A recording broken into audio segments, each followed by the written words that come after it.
You ask Tiger to solve. This deals with linear equations with one unknown. The final result is m equals -3. Let's solve it step by step. Simplify the expression. Group like terms. Simplify the arithmetic. Swap sides.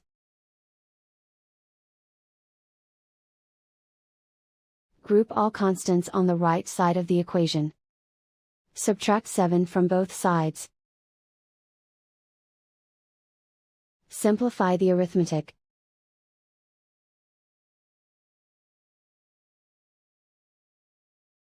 Isolate the m. Divide both sides by 6. Simplify the fraction. Find the greatest common factor of the numerator and denominator.